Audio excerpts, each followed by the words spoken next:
বিসমিল্লাহির রহমানির রহিম। প্রিয় শিক্ষার্থীবৃন্দ, আজকের ক্লাসে তোমাদেরকে স্বাগতম।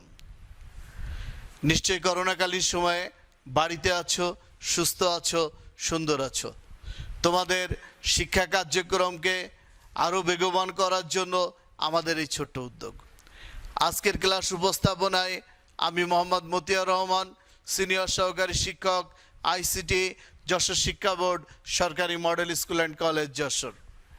আজকে আমরা তথ্য ও যোগাযোগ প্রযুক্তি অষ্টম শ্রেণীর চতুর্থ অধ্যায়ের পার্ট 22 নিয়ে আলোচনা করব। এই অধ্যায়টি ব্যবহারিক অধ্যায়, এই জন্য তোমরা এই অধ্যায়টি খুব মনোযোগ দিয়ে লক্ষ্য করবে। এই অধ্যায় থেকে তোমাদের এমসিকিউ প্রশ্ন হয় এবং বহু নির্বাচনের প্রশ্নের সাথে সাথে সংক্ষিপ্ত উত্তর প্রশ্নও এই অধ্যায় থেকে আসে। ফলে তোমরা খুবই মনোযোগ দিয়ে অধ্যায়টি খেয়াল করবে, কারণ অনেকেই কম্পিউটারে ভালো হতে পারো, কিন্তু এই মাইক্রোসফট এক্সেলে অনেকেরই সমস্যা আছে। এই জন্য এই অধ্যায়টি আমরা আরও ভালো করে, আরও সুন্দর করে খেয়াল করব। তো আজকে আসো আমরা কোন অধ্যায় সম্পর্কে বলছি একটু খেয়াল করো তো। আমি যে প্রোগ্রামটি কথা বললাম, এই প্রোগ্রামটি কোনটি? স্ক্রিনে তোমরা ভেবে বলো যে কোন প্রোগ্রামের কথা আমি বলেছি, অর্থাৎ কোন প্রোগ্রাম দিয়ে হিসাব নিকাশ করা যায়। হ্যাঁ, তোমরা সঠিক বলেছ, এই প্রোগ্রামটি দ্বারা হিসাব নিকাশ করা হয়। তো এই প্রোগ্রামের নাম কি? এই প্রোগ্রামের নাম হচ্ছে স্প্রেডশিট প্রোগ্রাম। আমরা আজকে স্প্রেডশিট প্রোগ্রাম সম্পর্কে জানব। তাহলে আজকে আমাদের পাঠের বিষয় স্প্রেডশিট পরিচিতি। এই অধ্যায় থেকে তোমরা যে বিষয়গুলো জানবে, স্প্রেডশিট কি তা বলতে পারবে, স্প্রেডশিটের গঠন বর্ণনা করতে পারবে, স্প্রেডশিট সফটওয়্যারের ব্যবহারের উদ্দেশ্য বর্ণনা করতে পারবে। তাহলে আসো আমরা আমাদের পাঠে ফিরে যাই, আমরা এই অধ্যায় সম্পর্কে বিস্তারিত জানি। প্রথম প্রশ্ন হচ্ছে স্প্রেডশিট কি? স্প্রেডশিট কি কেউ বলতে পারবে? স্প্রেড মানে হচ্ছে ছাড়ানো বা বিস্তৃত, আর শিট মানে হচ্ছে কাগজ বা পাতা। এক কথায় যদি আমরা বলি, ছাড়ানো বা বিস্তৃত পাতাকেই বলা হয় স্প্রেডশিট। আমরা যদি স্প্রেডশিটের আবিধানিক অর্থ যদি বলতে চাই, তাহলে বলবো ছাড়ানো বড় মাপের পাতাকে স্প্রেডশিট বলা হয়। অর্থাৎ যে প্রোগ্রাম ব্যবহার করে সাধারণত হিসাব নিকাশের কাজ করা হয়, সেই প্রোগ্রামকে বলা হয় স্প্রেডশিট। আমরা যদি একটু খেয়াল করি তাহলে দেখতে পাবো আমাদের দেশের যে বড় বড় দোকানগুলো আছে, যারা ব্যবসা বাণিজ্য পরিচালনা করে, মুদি দোকান বা রড সিমেন্টের দোকান বা এরকম যে দোকানগুলো আছে, সেখানে আমরা গেলে দেখতে পাবো লাল কাপড় দিয়ে বাঁধানো বড় একটি খাতা তাদের কাছে থাকে, যে খাতায় তারা হিসাব নিকাশ সংরক্ষণ করে। এই খাতাটিকেই মূলত বলা হয় হিসাবের খাতা। আর এই খাতাটি যখনই আমরা কম্পিউটারে খাতার কাজটি যখন কম্পিউটারের মাধ্যমে করি, তখন সেই প্রোগ্রামটিকে বলা হয় স্প্রেডশিট প্রোগ্রাম। এখন আসি আমরা যে এই প্রোগ্রাম দিয়ে তো হিসাব নিকাশের কাজ করা হয়। প্রাচীন পদ্ধতিতে, প্রাচীনকালে শুরু থেকে আমি যদি বলি তাহলে বলতে পারি এরকম, সৃষ্টির শুরু থেকেই হিসাব নিকাশের কাজ শুরু হয়েছিল। হিসাব নেই এমন কোনো সময় কিন্তু পার হয়নি। সেই সৃষ্টির প্রথম মানব থেকে শুরু করে অদ্যাবধি পর্যন্ত সারা পৃথিবীতেই কিন্তু মানুষ বিভিন্ন পদ্ধতিতে হিসাব নিকাশ করে আসছে। তো আসো আমরা প্রাচীন কিছু হিসাবের পদ্ধতি সম্পর্কে জানি। এক সময় যখন মানুষ তার গুহায় বাস করত, তখন তারা গুহার পাথরের গায়ে বিভিন্ন প্রকার চিহ্ন দিয়ে রাখত, যে চিহ্নের মাধ্যমে তারা হিসাবের কাজ করত। এইগুলোকে আমরা পরবর্তীতে যখন গুহা আবিষ্কার হয়েছে, তখন দেখা গেছে যে এই গুহার মধ্যে মানুষ বিভিন্ন হিসাব নিকাশ এর কাজ করেছে। এরপরে আরেকটু উন্নত যখন হলো মানুষ, তখন পশুর গায়ের চামড়া বা গাছের ছাল বাকলে মানুষ লিখে রাখত। এগুলোও কিন্তু একটি হিসাব রাখার পদ্ধতি। এরপরে জন নেপিয়ার নামে একজন বিজ্ঞানী, নামটি মনে রাখবে, জন নেপিয়ার, তিনি সর্বপ্রথম হাড়ের গায়ে, অর্থাৎ পশুর হাড়ের গায়ে দাগ কেটে হিসাব নিকাশের কাজ শুরু করেন। আমরা যদি বর্তমান আধুনিক পৃথিবীর দিকে তাকাই, তাহলে তোমাদের কাছে একটা দাগ কাটা লাঠি আছে না? কি আছে? অবশ্যই আছে। তোমরা ব্যাগের মধ্যে একটি স্কেল নিয়ে যাও, এই স্কেলটাও তো মূলত একটি দাগ কাটা লাঠি। শুধু সেটা নয়, আমরা যদি একজন টেলার্সে যাই, একটি টেলার্সের দোকানে যাই, তার কাছেও দেখবো যে একটি দাগ কাটা লাঠি আছে, অর্থাৎ গস কাঠি বলে ওইটা দিয়ে কাপড় কাটে, তাই না? এইভাবে মাপার জন্য এই যে লাঠির গায়ে দাগ কাটা, অর্থাৎ হাড়ের গায়ে তিনি জন নেপিয়ার সর্বপ্রথম হাড়ের গায়ে দাগ কেটেছিলেন এই হিসাব নিকাশ করার জন্য। এই জন্য এটাকে বলা হয় নেপিয়ার বোন বা নেপিয়ারের হাড়। সেখান থেকে কিন্তু স্কেলের উৎপত্তি। আজকে আমরা যে স্কেল দিয়ে বিভিন্ন মাপামাপি করে থাকি, পাথর বা কাঠের গায়ে, পরবর্তীতে পাথর বা কাঠের গায়ে তোমাদের স্কেলের মতো কাঠের গায়ে দাগ কেটে হিসাব নিকাশের কাজ পরিচালনা করা শুরু হয়ে থাকে। আমরা প্রাচীন বিভিন্ন উপাদান যখন আমরা আবিষ্কার হয়েছে, তখন দেখা গেছে তাদের প্রত্যেকেরই একটি মাপক যন্ত্র ছিল, যে মাপক যন্ত্র দ্বারা তারা বিভিন্ন জিনিস মাপত, ভাগাভাগি করে নিত। এরপরে আমরা আঙুলের কর গুনি, তাই না? 1 2 3, বা যখন অনেকে নামাজ পড়ে, নামাজের পরে দেখবে যে হাতের কর গুনে আল্লাহর নাম জপে, অর্থাৎ সুবহানাল্লাহ, আলহামদুলিল্লাহ, তসবিহ পড়ে। তাহলে এই যে হাতের কর গুনে পড়া, এটিও একটি প্রাচীন গণনা পদ্ধতি। তো এই যে পদ্ধতিগুলো আমরা আলোচনা করলাম, এই সকল গণনা পদ্ধতির মধ্য দিয়েই আমাদের যে একটি নতুন কম্পিউটারাইজড পদ্ধতি হয়েছে, সেই পদ্ধতিটির নামই হচ্ছে স্প্রেডশিট। স্প্রেডশিটের আবিধানিক অর্থ হচ্ছে ছাড়ানো বড় মাপের কাগজ। ব্যবসায় প্রতিষ্ঠানে এক সময় ছক্কাটা বড় বড় খাতা দেখতে পাওয়া যেত। সেই খাতায় ব্যবসায়ীরা আয়, ব্যয়, বিক্রি, ক্রয় এরকম বিভিন্ন জিনিস লিখে রাখতো, এবং মাস শেষে বা দিন শেষে তারা তাদের হিসাবের কাজগুলো পরিচালনা করত। এই কাগজের হিসাবটা থেকেই কিন্তু বর্তমানে কম্পিউটারে স্প্রেডশিট প্রোগ্রামের জন্ম হয়েছে। এই ধরনের ছক্কাটা কাগজের মাধ্যমে ব্যবসায়ীরা তাদের হিসাব নিকাশ উপস্থাপন করত। আমরা কিন্তু বর্তমানে স্প্রেডশিট ব্যবহার করে সেই হিসাব নিকাশের কাজগুলো করে থাকি। তোমরা যদি খেয়াল করো তাহলে দেখবে যে শুধুমাত্র হিসাবের জন্যই এই প্রোগ্রামটি ব্যবহার করা হয়ে থাকে। স্প্রেডশিটের ছক্কাটা কাগজের স্থান দখল করে নিয়েছে। এই যে খাতায় যে ছক্কাটি হিসাব নিকাশ করতো, সেই স্থানটি দখল করে নিয়েছে এই স্প্রেডশিট প্রোগ্রাম। তাহলে আমরা সহজে বলতে পারি যে হিসাব নিকাশ করার জন্য প্রাচীনকালের যে কাগজের পদ্ধতি বা বড় মাপের খাতায় যে হিসাব করত, সেই হিসাবের জায়গাটি এখন দখল করে নিয়েছে স্প্রেডশিট প্রোগ্রাম। এই প্রোগ্রামের মাধ্যমে সাধারণত হিসাব নিকাশের কাজ করা হয়ে থাকে।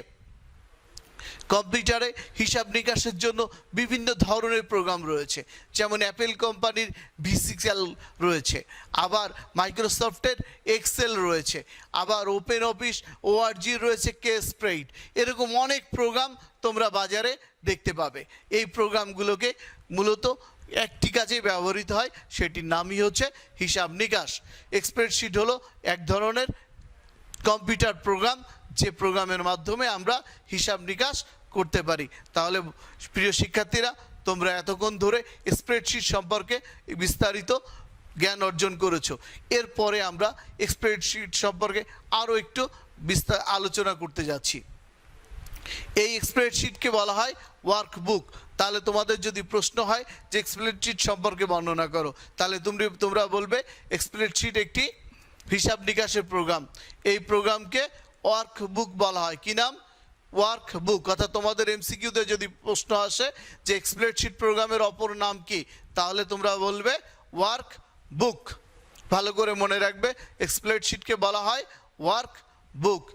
স্প্রেডশিট রেজিস্টার খাতার ন্যায় অনেকগুলো ঘর কাটা থাকে, ছোট ছোট ঘর থাকে। এই ঘরগুলোর মাধ্যমেই মূলত হিসাব নিকাশ করা হয়। আর এখানে অনেকগুলো পৃষ্ঠা থাকে, অনেকগুলো শীট থাকে। তোমার ইচ্ছা করলেই তুমি এখান থেকে তুমি দেখো এই যে পাশে একটি স্টার চিহ্ন দিয়ে গোল করে একটি চিহ্ন দেওয়া আছে, এটার পরে যদি তুমি ক্লিক করো তাহলে তোমার শীট বাড়তে থাকবে।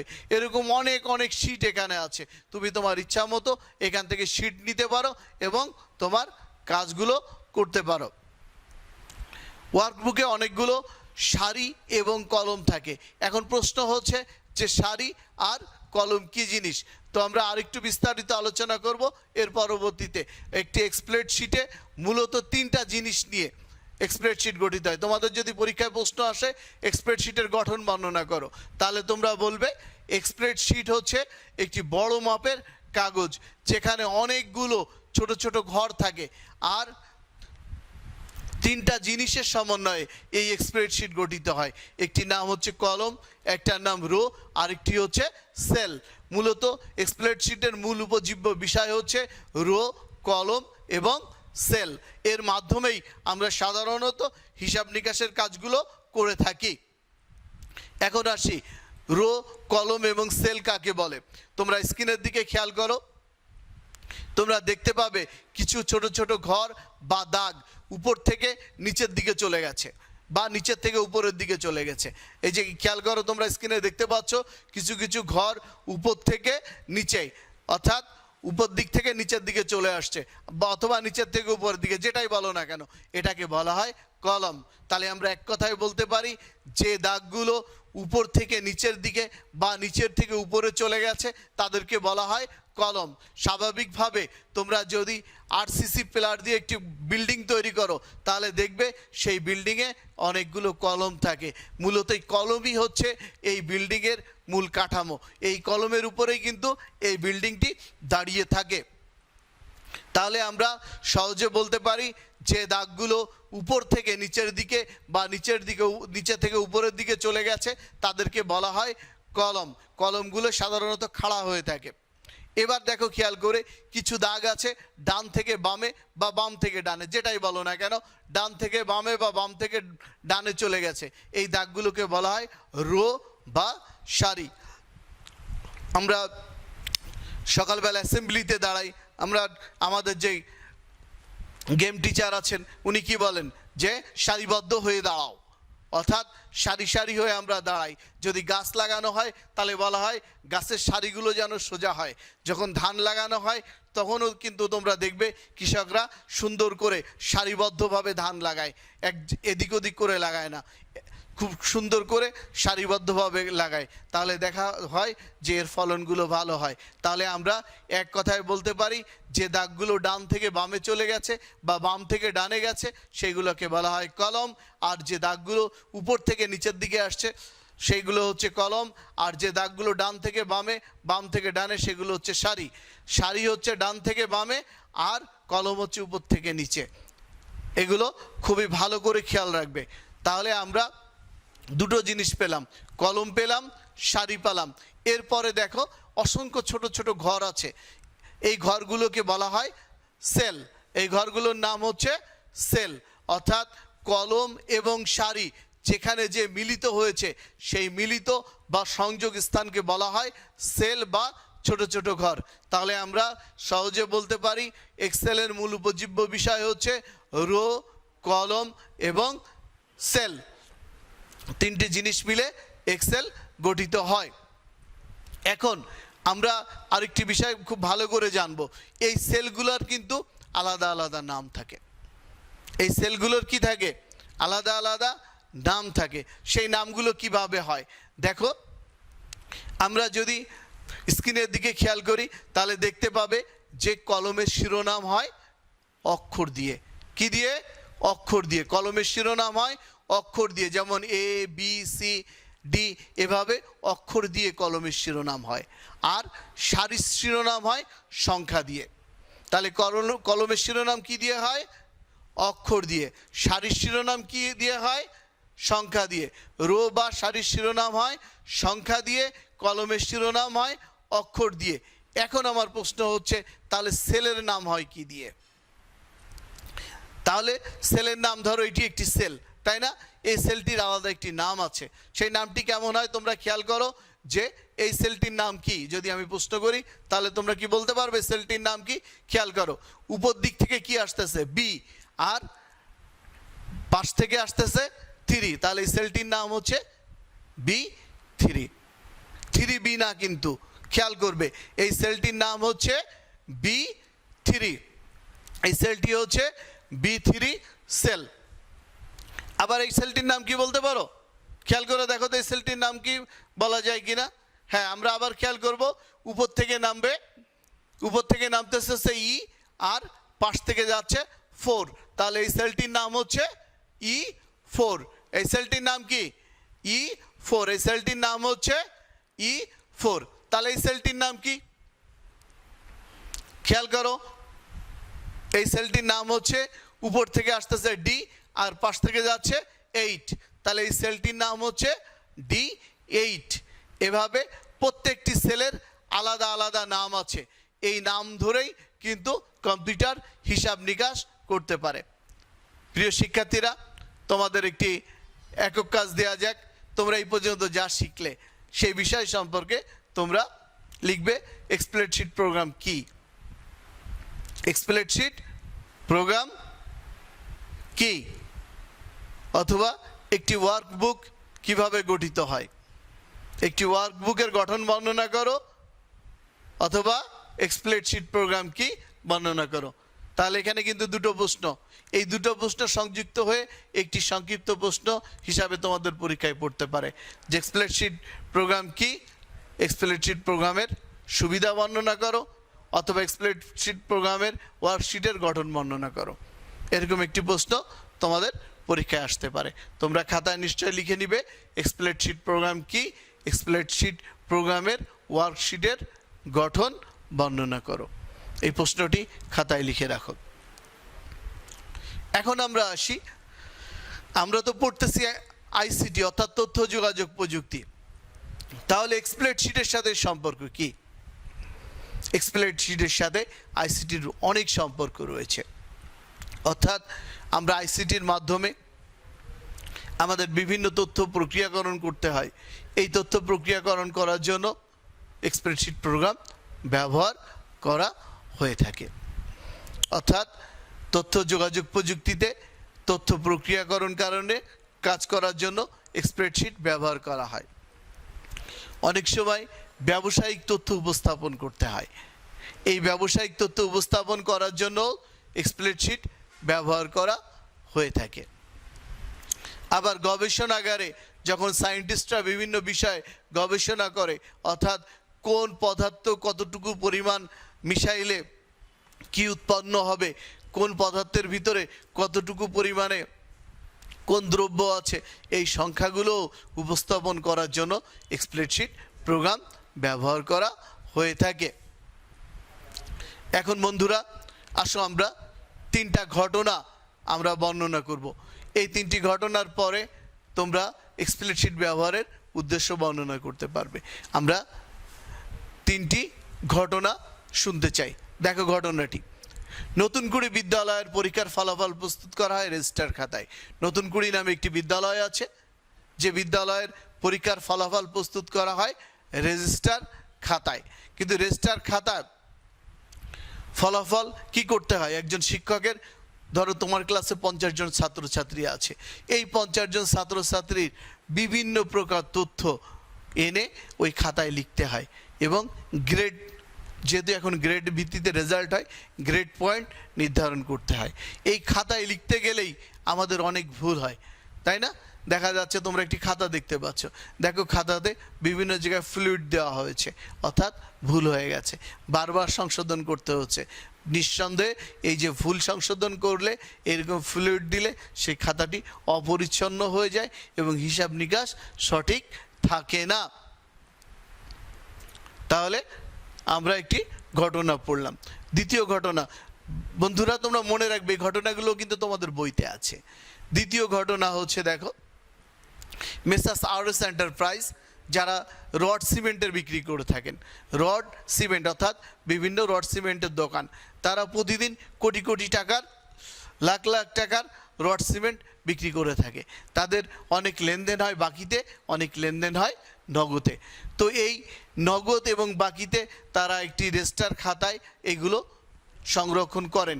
দেখা যাচ্ছে যে দোকানে অনেক কর্মচারী আছে, প্রতিষ্ঠানে অনেক কর্মচারী আছে, তারা বিভিন্ন জন এসে বিভিন্ন সময় এই ক্যাশ খাতা ব্যবহার করেন। অনেক খরিদ্দার আছে যারা টাকা দিয়ে যায়, যে টাকাটি তোলা অনেক সময় ভুলও হয়ে যেতে পারে, আবার টাকা দিল না তাও সেটা ভুল করে তোলা হয়ে যেতে পারে, অর্থাৎ হিসাব নিকাশে বিভিন্ন সমস্যা দেখা দিতে পারে। ঘটনা 3, মিস্টার সুমন সবসময় আয় এবং ব্যয়ের সাথে সঙ্গতি রেখে তার সংসারিক কার্যক্রম পরিচালনা করেন। তিনি একটি খাতায় এই বা ডায়েরিতে এই হিসাব নিকাশগুলো লিখে রাখেন, কিন্তু অনেক সময় দেখা যায় যে তার এই হিসাব নিকাশগুলোই গড়মিল হয়ে যাচ্ছে, অর্থাৎ অনেক কিছু লেখা হয় আর অনেক কিছু বাদ পড়ে যায়। অনেক সময় দেখা যায় যে খাতাটা তো সাথে করে নিয়ে তিনি ঘুরে বেড়াতে পারেন না, দেখা যাচ্ছে যে অনেক টাকা খরচ করেছেন বাট বাড়ি এসে সেটা মনে নাই। তাহলে এই যে 3টি ঘটনা আমরা পড়লাম, 3টি ঘটনা জানলাম, এই 3টি ঘটনার সাথে স্প্রেডশিট প্রোগ্রামের কি সম্পর্ক আছে, অর্থাৎ এই 3টি ঘটনার পরিপ্রেক্ষিতে আমরা কেন স্প্রেডশিট ব্যবহার করব, স্প্রেডশিট ব্যবহারের উদ্দেশ্য কি, এই প্রশ্নটি তোমরা খাতায় লিখে রাখো যে স্প্রেডশিট কি, স্প্রেডশিট প্রোগ্রাম ব্যবহারের উদ্দেশ্য কি। এই পরীক্ষাটি, এই প্রশ্নটি তোমাদের পরীক্ষায় আসতে পারে, এটি একটি আসার মতো একটি প্রশ্ন। আমি প্রশ্নটি আরেকবার বলি, স্প্রেডশিট কি, স্প্রেডশিট প্রোগ্রাম ব্যবহার করার উদ্দেশ্য বর্ণনা করো। তাহলে আমরা শিক্ষার্থী বন্ধুরা আমরা উদ্দেশ্যগুলো একটু লিখে নেব। তোমাদের কাছে নিশ্চয়ই খাতা কলম আছে, এই উদ্দেশ্যগুলো তোমরা লিখে নাও। স্প্রেডশিট সফটওয়্যার ব্যবহার করে বিপুল পরিমাণে তথ্য উপাত্ত নিয়ে কাজ করা যায়, অর্থাৎ আমরা অনেক তথ্য উপাত্ত নিয়ে কাজ করতে পারি এই স্প্রেডশিট ব্যবহার করে। এখানে অনেকগুলো ঘর থাকে, অনেকগুলো সেল থাকে, অনেকগুলো রো থাকে, অনেকগুলো কলম থাকে। এই রো কলমকে আমরা যখন এক জায়গা করি, করার পরে এই ঘরগুলোতে ছোট ছোট করে অনেক সংখ্যা লেখা যায়। ইচ্ছা করলে ঘরগুলো বড় করা যায়, ইচ্ছা করলে আড়ে বড় করা যায়, লম্বায় বড় করা যায়, অর্থাৎ তোমার হিসাব নিকাশ করার জন্য অনেক তথ্য উপাত্ত নিয়ে তুমি এখানে কাজ করতে পারো। এখানে তুমি খুব দ্রুত এবং নির্ভুলভাবে কাজ করতে পারো। তোমার ডাটা ইনপুট যদি সঠিক হয় তাহলে অবশ্যই তোমার উত্তরটিও খুব সুন্দরভাবে সঠিকভাবে এই প্রোগ্রাম তোমাকে দিয়ে থাকবে। এরপরে এই কাজগুলো তুমি ইচ্ছামতো প্রিন্ট করে বের করে নিতে পারো, যে তুমি কাজ করলে, কাজ করার পরে তুমি কম্পিউটারের মাধ্যমে প্রিন্ট করে আলাদা জায়গায় হার্ড কপি সংরক্ষণ করতে পারো। এখানে সূত্রের ব্যবহার করা যায়, অর্থাৎ সূত্রের মাধ্যমে স্বয়ংক্রিয়ভাবে যোগ বিয়োগ গুণ ভাগ করে দেয়। তোমাকে বারবার ক্যালকুলেটর টিপে যোগ বিয়োগ গুণ ভাগ করার প্রয়োজন হয় না। এখানে সূত্রের ব্যবহার করে খুব সহজেই যোগ বিয়োগ গুণ ভাগ করতে পারো, স্বয়ংক্রিয়ভাবে করতে পারো। এই সূত্রের ব্যবহার করার ফলে সময় অনেক কম লাগে, অনেক কম লাগে সময়, অর্থাৎ আমাকে ক্যালকুলেটারে প্রত্যেকটা ডিজিট বারবার টিপে যে সময়টি ব্যয় করতে হয় সেই সময়টি লাগে না। তুমি একটা সূত্র লিখে কপি পেস্ট করে দিলে দেখবে সবগুলো ডাটা ইনপুট করলেই সে ওই সূত্রের মাধ্যমে সেই কাজটি করে দেবে। ধরো একটি প্রতিষ্ঠানে 50 জন শ্রমিক আছে এবং 100 জন এমপ্লয়ার আছে, অর্থাৎ 150 জন কর্মচারী আছে ওই প্রতিষ্ঠানে। এই 150 জন কর্মচারীর বেতন হিসাব করতে হবে। তো প্রত্যেক মাসে যদি এই হিসাবগুলো করতে হয় তাহলে খুব জটিলতা দেখা দেয়, অনেক কষ্টের কাজ। কিন্তু তুমি যদি মাইক্রোসফট এক্সেল ব্যবহার করো তাহলে খুব সহজে স্প্রেডশিট প্রোগ্রাম করে এই হিসাব নিকাশ করতে পারো। প্রতি মাসের হিসাব সেভ করে রাখতে পারো, সংরক্ষণ করে রাখতে পারো, প্রয়োজন মতো সেটা আবার ব্যবহার করতেও পারো। আবার কোনো ডাটা যদি পরিবর্তন করতে হয় সহজেই সেটা পরিবর্তন করতে পারো। একটি ডাটা পরিবর্তন করলে অটোমেটিকলি তোমার উত্তরটি পরিবর্তন হয়ে যাবে, এখানে তোমাকে এক্সট্রাভাবে পরিশ্রম করার দরকার হবে না। এই সফটওয়্যারের মাধ্যমে ডাক যোগাযোগের ঠিকানা বা ইমেল ব্যবহার করে তুমি বিভিন্ন জায়গায় এই তথ্যগুলো প্রেরণ করতে পারো, আবার তোমার প্রয়োজন মতো সংরক্ষণ করতে পারো। অর্থাৎ তোমার বন্ধু বা তোমার ঊর্ধ্বতন কর্তৃপক্ষ বা তোমার অধীনস্থ কর্মচারীর নিকট তুমি খুব সহজেই এই তথ্য প্রেরণ করতে পারো। স্প্রেডশিট এমন একটি প্রোগ্রাম, যত ধরনের হিসাব নিকাশ আছে আমরা খুব সহজে সুন্দরভাবে এই প্রোগ্রাম ব্যবহার করে করতে পারি, যার কারণে আজ সমাজ ব্যবস্থায় স্প্রেডশিট খুবই গুরুত্ব বহন করছে। প্রিয় শিক্ষার্থী বন্ধুরা, এই পর্যন্ত তোমরা স্প্রেডশিট ব্যবহার এবং তার কৌশল সম্পর্কে জানলে। এখন আমরা আসি কিছু মূল্যায়নের প্রশ্নে। দেখা যাক তোমরা এই আলোচনা থেকে কতটুকু জ্ঞান অর্জন করতে পেরেছ। প্রথম প্রশ্ন হচ্ছে স্প্রেডশিট কি। স্প্রেডশিট কি আমরা বলেছিলাম, স্প্রেড মানে ছাড়ানো, শিট মানে হচ্ছে পাতা। স্প্রেডশিট মানে হচ্ছে ছাড়ানো বা বিস্তৃত পাতা। পরের প্রশ্ন হচ্ছে দুটি গণনা যন্ত্রের নাম বলো। দুটি প্রাচীন গণনা যন্ত্রের নাম বলো। একটি প্রাচীন গণনা যন্ত্রের নাম হচ্ছে নেপিয়ার বোন বা নেপিয়ারের হাড়, অপরটি হচ্ছে অ্যাবাকাস। 3 নম্বর প্রশ্ন হচ্ছে একটি ওয়ার্কশিটে কতটি সারি থাকে। একটি ওয়ার্কশিটে বিভিন্ন অফিস সফটওয়্যারে বিভিন্ন ধরনের সারি থাকে, যেমন অফিস এক্সপিতে ছিল 65,536টা, কিন্তু অফিস 7-এ অনেক অনেক গুণ বেশি। এখানে 10,48,576টি, 10,48,576। এরকম অনেক বইতে অনেক রকম থাকে, তোমাদেরকে ইতিপূর্বে দেখানো হয়েছে, তোমরা সেখান থেকে বিষয়টি আরও বিস্তারিত জেনে নেবে। স্প্রেডশিট সফটওয়্যার ব্যবহারের উদ্দেশ্য কী। স্প্রেডশিট সফটওয়্যার আমরা প্রধানত হিসাব নিকাশের কাজে ব্যবহার করে থাকি। এছাড়াও হিসাব নিকাশের তথ্য উপস্থাপন, বৈজ্ঞানিক তথ্য গবেষণা করা, পরীক্ষার ফল রেজাল্ট তৈরি করা সহ বিভিন্ন কাজে স্প্রেডশিট সফটওয়্যার ব্যবহার করা হয়ে থাকে। শিক্ষার্থী বন্ধুরা, আজকে এই পর্যন্ত একটি বাড়ির কাজ দিয়ে আজকের ক্লাস শেষ করব। বিদ্যালয়ের প্রশাসনিক কাজে স্প্রেডশিটের গুরুত্ব বর্ণনা করো। বিদ্যালয়ের প্রশাসনিক কাজে স্প্রেডশিটের গুরুত্ব বর্ণনা করো। তো প্রিয় শিক্ষার্থীরা, আজকে এই পর্যন্তই। বাড়িতে থাকবে, সুস্থ থাকবে, সুন্দর থাকবে। যদি প্রয়োজন হয় তাহলে বাড়ির বাহির হবে, তবে অবশ্যই মাস্ক ব্যবহার করবে। বাইরে থেকে ফিরে এসে হ্যান্ড স্যানিটাইজার এবং সাবান দিয়ে হাত ধুবে, সম্ভব হলে গোসল করবে। তোমাদের যদি কোনো প্রশ্ন থেকে থাকে এই পাঠ সম্পর্কে, তাহলে স্ক্রিনে দেখানো মোবাইল নম্বর অথবা ইমেল নাম্বারে মেইল করবে, অথবা তোমার শ্রেণী শিক্ষকের কাছ থেকে জেনে নেবে। তোমাদের দীর্ঘায়ু এবং সুস্বাস্থ্য কামনা করে আজকের ক্লাস এখানেই শেষ করছি। আসসালামু আলাইকুম ওয়া রাহমাতুল্লাহি ওয়া বারাকাতুহু।